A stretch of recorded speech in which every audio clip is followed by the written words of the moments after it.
Now, part 13.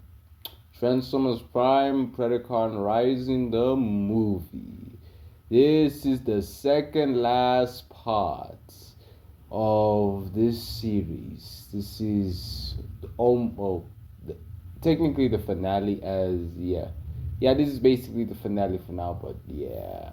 Now, how will our story begin? Well, basically the same. The Autobots blowing up a statue of Megatron, and the Autobots rebuild the Cybertron, making a platform for new recruits and all that. And yeah, pretty much so. The movie goes extremely like it's so different.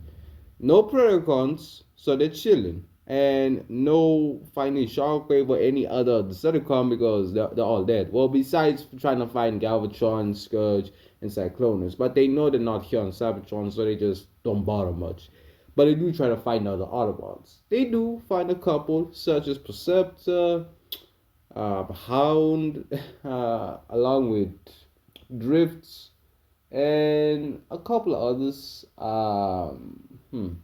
such as the aerial bots as well. Yes, they will find all of them, and they will join basically the team, and they will start rebuilding Cybertron and everything. And pretty much so, Optimus will still go off to get the Allspark, but we will still get Unicron Megatron. Why? Why not? As Unicron just reattached Megatron's head and everything, and Megatron's back to life and all that nonsense. And Unicron Megatron will just go back towards Cybertron. And the Autobots will basically focus on trying to before I continue on and all that, I would have to say, would Megatron allow Unicron to take over? Yes. Bro does not fight, he does not bargain, he literally is like, you know what? Do whatever you want. I'm tired. You know what? I'll let you do the business. I'd rather be dead. As he literally does that. Bro gave up. Bro basically gave up. And Unicron like a bitch. As he proceeds to just take over. And we would just skip to him arriving to a Cybertron, to the same location. And since there's no Autobots, there's nothing much to do. But he would arrive where the Autobots are, and he would fight all of them. And I'm not gonna lie, the Autobots are getting overwhelmed, as this is Unicron, Megatron. So yeah, even their artifacts not doing much. Well, they're doing a lot, to be honest, way better than they did in the original. But hey, they're doing okay. But I would say Megatron still uses his powers to revive the dead Predacons. But remember, the Autobots have the Immobilizer and other artifacts, so they're overwhelmed. they overwhelm Unicron's army and everything. Pretty much so, the Autobots are having a good time until Optimus comes back, along with Wheeljack, as he still goes with Wheeljack like he did in the original. And Optimus is ready to fight Unicron. And Unicron, sensing the power of the Allspark, obviously goes straight towards it. Now, Optimus will still put it inside of him and everything, and Unicron will still be trapped. So, yeah, pretty much the same.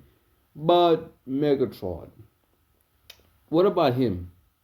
Well, you know what? Makes no sense that Megatron's soul wasn't also trapped inside there. That makes so much more sense. You know what? Yeah, I'm doing that. Megatron and Unicron's souls are both trapped. As I have no plans for Megatron in the last finale, the last series, or basically the last part, I have no reason for him. So, well, I have no meaning for him. I have nothing planned for him. That's for his son. But yeah, now pretty much so, Optimus will still sacrifice himself and revive Cybertron, and he basically announces to every Autobot that Nova and Maximus are the two last primes, the ones to protect Cybertron and the ones to lead their people to freedom, as he was born into peace and they were born into war. He brought them out of the war, but they're gonna bring him into peace, as that is what they were born for. And hearing this, Nova and Maximus look at their father like, we'll try our best. And Prime says, I hope you do. As Prime gives the Star Saver to which one actually? You know what?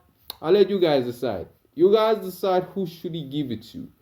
Hey, my vote is on Nova. Because honestly, you can say he's more of a badass, I ain't gonna lie. But yeah, we give it, no, let me just say Nova, why not? He gives it to Nova. And Nova gives the sort of judgment towards his brother Maximus. And Prime will tell them they must try their best to lead Cybertron into peace. As he goes straight towards Prime's spark chamber, dies, and revives Cybertron. And yeah, that's the end of the movie and the end of this part. And yes, finally, the series is almost over. Yes! Oh, part 14. Now I can go as wild as I want. No reason to hold back. Cliffjumper is gonna have the best part, as this one is only focused on him. Part 14 is just about him. So let's do this. Peace.